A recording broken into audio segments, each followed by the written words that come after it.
Hello students, ये video उन बच्चों के लिए है जो अभी AIA PGT देने वाले हैं 31 जुलाई को।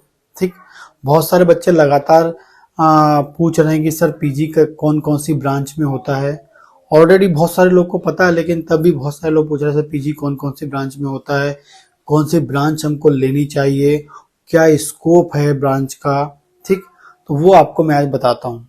जनरली आपको जो AIA PGT दे रहा है तो उनको पता होगा, होम्योपैथी में BHMS आपकी बैचलर डिग्री होती है और उसके बाद आप PG डिग्री कर सकते हैं। AIA PGT का कोर्स देकर, मतलब एग्जाम को क्रैक करके होम्योपैथी में PG कर सकते हैं। जो होम्योपैथी की जो PG होती है वो इंडिया में आई थिंक पूरे स्टेट में आपको कॉलेजेस हैं, वहां पर एक ना एक कॉलेज जरूर होता है। ठीक है, और वहां से आप पीजी कर सकते हैं। अब पीजी करने की बात कर रहे हैं तो इसका ड्यूरेशन जो होता है 3 साल होता है। ठीक है, 3 साल का ड्यूरेशन होता है।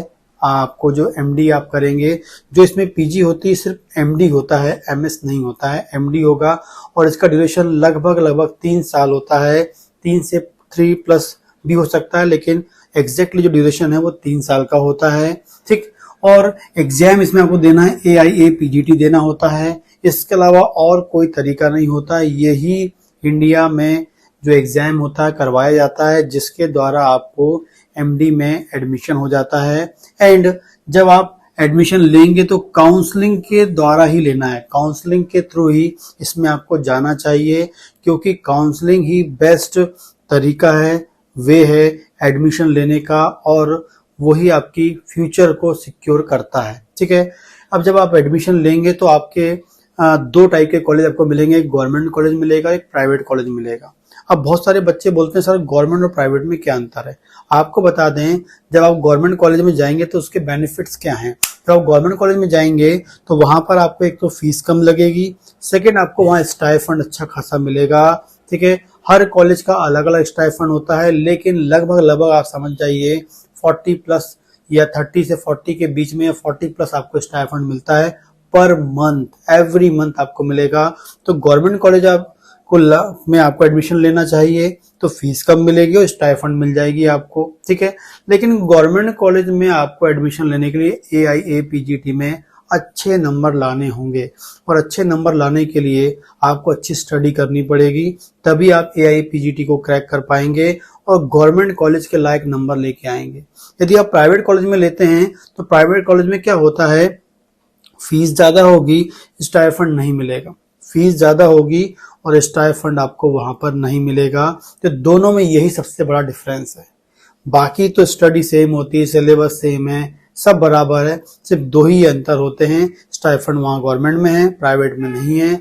गवर्नमेंट की फीस कम है और प्राइवेट की फीस ज्यादा है, ये आपको याद रखना है। ठीक है, लेकिन इक्वल डिग्री होती है, कोई डिफरेंस नहीं होता है।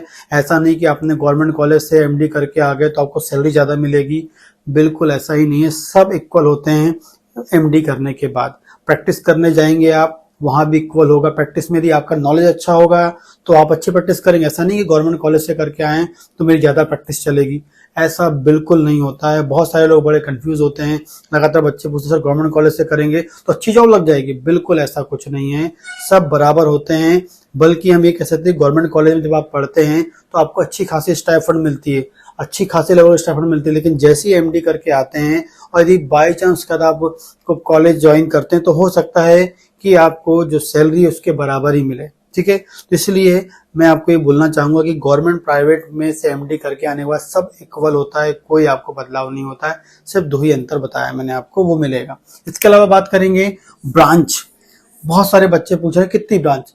टोटल 7 ब्रांचेस हैं होम्योपैथी में। होम्योपैथी में MD करेंगे तो आपको 7 ब्रांचेस मिलेगी, जिसमें 4 ब्रांच जो है होम्योपैथी सब्जेक्ट्स की है।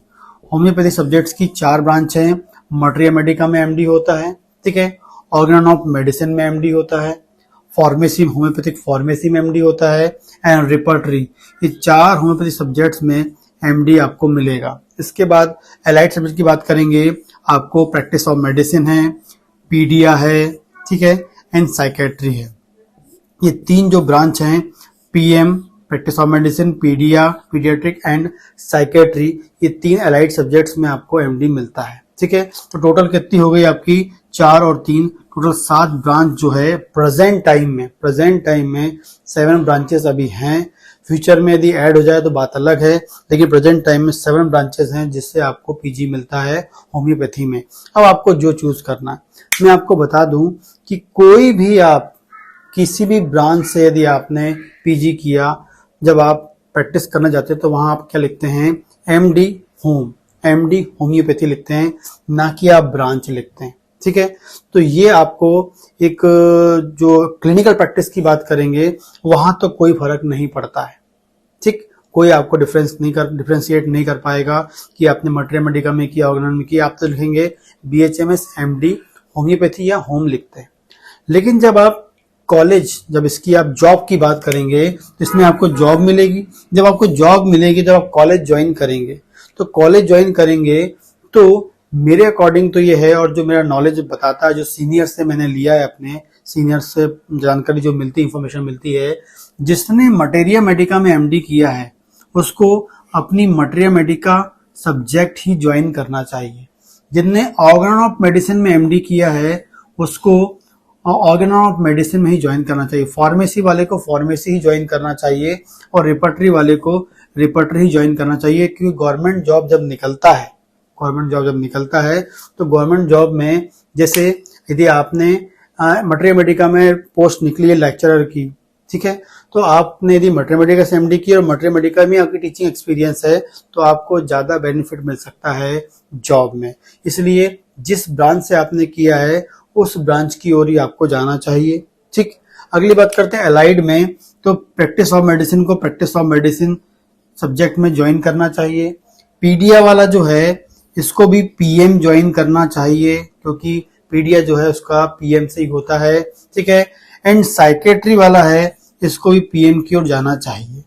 ठीक है, पीएम की ओर जाना चाहिए, ये एक पहला आपके दिमाग में होना चाहिए। ठीक, अब कई बार क्या होता है, अब आप कई बार ऐसा सोचते हैं कि जो एलाइड की हैं हम होम्योपैथी में जाए नहीं जाए, होम्योपैथी सब्जेक्ट ज्वाइन करे नहीं करे कॉलेज में, या होम्योपैथी वाले एलाइड में जाए नहीं जाए।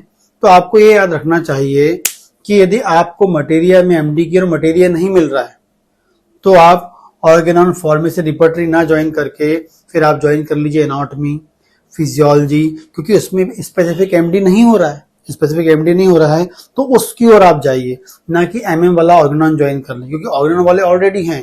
यदि एमएम वाला है तो या ऑर्गेनॉन वाला है, ऑर्गेनॉन वाले को ऑर्गेनॉन ऑफ मेडिसिन नहीं मिल रही है, आपको कॉलेज में जॉब ज्वाइनिंग नहीं मिल पा रही है, तो उसको anatomy, physiology, surgery, ops gynae, ठीक है, एंड इसके अलावा कम्युनिटी मेडिसिन, फॉरेंसिक मेडिसिन, इन सब्जेक्ट की ओर जाना चाहिए, ना कि ऑर्गेनॉन मेडिसिन को फार्मेसी, रिपर्टरी ये ज्वाइन करना है। ठीक, तो ये याद रखें कि यदि आप इन ब्रांच में किए और आपको ये ब्रांच आपको कॉलेज में नहीं मिल रहा है, आपको टीचिंग में नहीं मिल रहा है, तो आप दूसरी ब्रांच भी ज्वाइन कर सकते हैं। लेकिन याद रखें, थोड़ा सा एक लॉजिक याद रखें कि जिस ब्रांच में एमडी हो रहा है, ठीक है, उस ब्रांच को ना ज्वाइन करके दूसरी ब्रांच ज्वाइन कर लें, तो वहां आप इजीली एलिजिबल होंगे।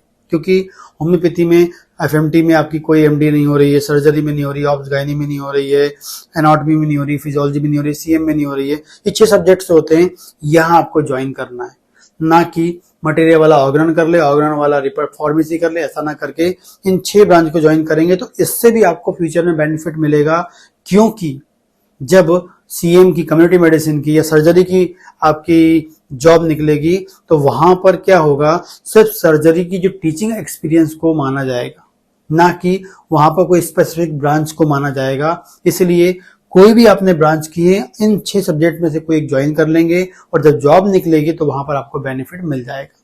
ठीक, तो इस प्रकार से आपका जो सब्जेक्ट है वो ज्वाइन करें। वो नहीं मिलता है तो फिर आपको जो मैंने बताया, anatomy, physiology, surgery, obs gynae, community medicine, FMT, यहाँ आप इसकी ओर आगे बढ़े। ठीक है, यहाँ आपको ज्वाइन करना चाहिए। बहुत सारे लोग डरते रहते हैं वो ज्वाइन ना करें। पैथोलॉजी आपको बताना भूल गया, पैथोलॉजी तो बहुत बड़ी ब्रांच है, उसको आप ज्वाइन कर लें, बहुत ही अच्छी ब्रांचेस हैं फ्यूचर में आपकी जॉब के पॉइंट ऑफ व्यू से। ठीक है, इस प्रकार से आप इनको 7 ब्रांच के द्वारा डिफरेंट ब्रांचेस को ज्वाइन कर सकते हैं। और एमडी करने के बाद टीचिंग में बहुत स्कोप है, बहुत सारी जॉब निकलती रहती हैं। इसके अलावा रिसर्च में भी बहुत स्कोप होता है। एमडी करके आप रिसर्च में भी जा सकते हैं। रिसर्च में आप सोचते हैं तो वहाँ उसकी ओर जा सकते हैं और रिसर्च भी आप कर सकते हैं। ठीक है, इसके अलावा बात करते हैं, जॉब तो मिल ही रही है, तो जॉब आपको कॉलेज में मिल जाएगी, लेक्चरर की जॉब मिलेगी, फिर लेक्चरर से आप क्या बनेंगे, रीडर बनेंगे, रीडर से फिर आप प्रोफेसर बनेंगे। ये 3 पड़ाव होते हैं और आगे जाके हो सकता है आप प्रिंसिपल बन जाएं। तो इस तरीके से होता है, क्योंकि आज के जमाने में जो कॉलेज में जो टीचिंग के लिए वन एंड ओनली आपके पास एमडी होना चाहिए। बीएचएमएस के लेवल पे आप टीचिंग नहीं कर सकते हैं। ठीक है, आगे हम बात करते हैं सैलरी। सैलरी आपको क्या है, हर कॉलेज की अलग अलग होती है, तो सैलरी भी आपको अच्छी खासी मिल जाती है, लेकिन सैलरी के साथ आपको अपनी प्रैक्टिस भी मेंटेन करना चाहिए। तो सैलरी भी आपको अच्छी खासी मिल जाती है। एग्जैक्टली बता नहीं पाऊंगा, लेकिन गवर्नमेंट की जो सैलरी होती है आप उसको गवर्नमेंट की वेबसाइट में जाकर देख सकते हैं, तो वहां पर भी आपको सैलरी अच्छी मिलती है और लाइफ अच्छी होती है। और क्लिनिकली तो आप अपनी क्लिनिकल प्रैक्टिस कर ही सकते हैं। एमडी करके क्लिनिकल प्रैक्टिस करेंगे, जब एमडी का बोर्ड लगा होता है तो पेशेंट ऑटोमेटिकली एमडी को इम्पोर्टेंस ज्यादा देता है। आज के जमाने में पीजी कोर्सेज की इंपॉर्टेंस भी बढ़ गई है, क्योंकि क्लिनिकल प्रैक्टिस में पीजी की भी इंपॉर्टेंस बढ़ गई है, क्योंकि पेशेंट जो है वो पीजी डॉक्टर्स को दिखाना ज्यादा प्रेफर करता है एज कंपेयर टू बैचलर, ये देखा गया है। तो पीजी से आपको क्लिनिकल प्रैक्टिस में भी इंपॉर्टेंस पड़ती है। वैसे क्लिनिकल जो प्रैक्टिस होती है वो पीजी डिग्री पर डिपेंड नहीं करती है, वो तो आपके नॉलेज पर डिपेंड करती है। आपकी नॉलेज अच्छी होगी, चाहे आप बीएचएमएस करें चाहे एमडी करें, बहुत अच्छी प्रैक्टिस करेंगे। यदि आपके पास नॉलेज नहीं है तो एमडी करने के बाद भी आपकी प्रैक्टिस अच्छी नहीं हो पाएगी। ऐसा नहीं कि आप एमडी करके प्रैक्टिस बढ़ जाएगी, लेकिन प्रैक्टिस अच्छी है और आपने एमडी कर लिया तो वो आपको और बेनिफिट पहुंचा सकता है। तो एमडी के कारण आगे क्लिनिक चलेगी ऐसा मत सोचिए। क्लिनिक तो सिर्फ नॉलेज से चलती है, नॉलेज अच्छा होगा तो क्लिनिक चलेगी, और क्लिनिक अच्छी चल रही है और एमडी का टैग लग जाएगा तो आपकी जो क्लिनिक है और स्पीड से और अच्छे लेवल पे और अच्छी आप फी भी आप वहां पर ले सकते हैं पेशेंट से, क्योंकि पीजी के कारण एक अलग इम्पैक्ट पड़ता है। इस प्रकार से जो आपके क्वेश्चंस होंगे, किस सब्जेक्ट में आपको एमडी करनी है, कितना ड्यूरेशन होता है, कितनी ब्रांचेस हैं, कौन सी ब्रांच से आप कहाँ एडमिशन कौन सा ज्वाइन कर सकते हैं, आई थिंक वो क्वेश्चन आपके कैसे हो गए होंगे, सॉल्व हो गए होंगे। फिर भी कोई क्वेश्चन तो आप मुझे कमेंट कर सकते हैं, और यदि आपको वीडियोस पसंद आते हैं प्लीज लाइक करें।